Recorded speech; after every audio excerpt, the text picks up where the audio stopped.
Foreign workers. Do people really understand? Jim Petterburn here again with some more free info. So, do people really understand?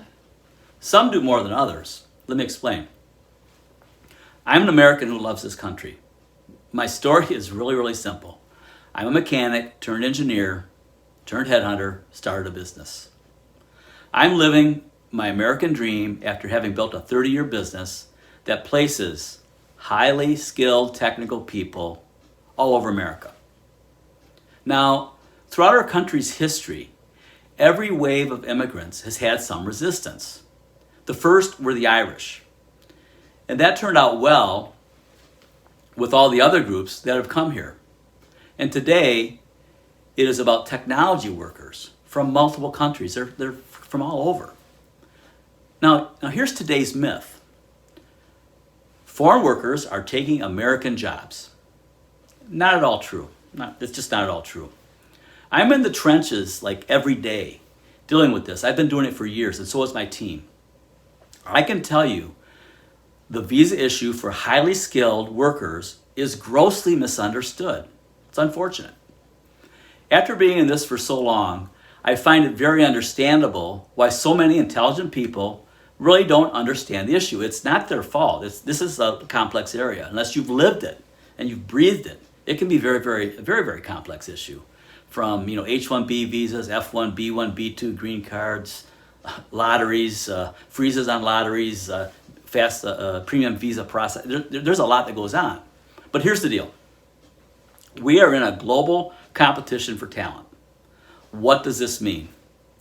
There's a shortage of technical talent all over the world. And the countries that can bring in the best talent, they're going to win. Our history in this country tells us very clearly, don't get too isolationist. Here it is. As far as the issue of these American jobs, they all seem to get lumped into one category. One category. Here's the myth. Foreign workers are taking jobs that other Americans could fill. That is simply not true. These jobs are not being filled because of the global talent shortage. It's a severe shortage of highly technically talented people in this country.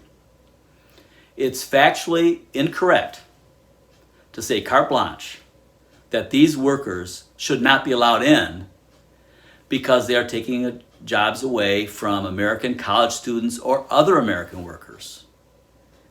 It's the same reason that people didn't want to let the Irish in back in the 1800s and the Germans and others.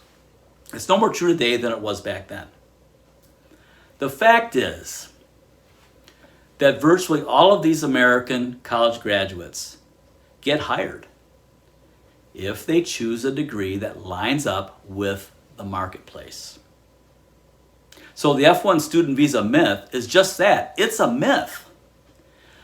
Also, as far as the H1-B roles being filled by foreign workers, our business is constantly bombarded with positions that cannot be filled by American workers because of this talent shortage. It's real. It's been real for a long time. And it's at all experience levels too. In fact, it's easier and less expensive for our clients to hire American workers, American residents, American citizens, than it is to hire the foreign workers. Why wouldn't they do that if they could? But there's a shortage. While the STEM programs were kicked off in our elementary systems, years ago, it hasn't yet reached the momentum needed to catch up with the need for these workers. It's very disturbing to see some very intelligent people that get interviewed by the news media, and they get so much credence with their stories while their opinions are so biased. Again, they're not in the trenches, not their fault. They've just got an opinion like anybody else. My opinion isn't the only one out there talking about this subject, but I'll tell you, spewing ignorance is never a good thing. Ignorance begets ignorance. We need talent. So let's continue with developing our STEM-based people here in this country and fix the visa issue at the same time. Do it concurrently. Think about this for a minute. How much sense does it make to allow a student from a foreign country into our universities, teach them all of our technology, our methodologies, our science, all that. After which time, they spend a few years working on a student visa. That's the F1 I was talking about before. They can get that job on their own. They don't need a sponsor. But after that, 3 years, we send them back to their home countries with our technology in hand, along with all the experience that they gained, and then they can compete with us. And I'll tell you one even worse.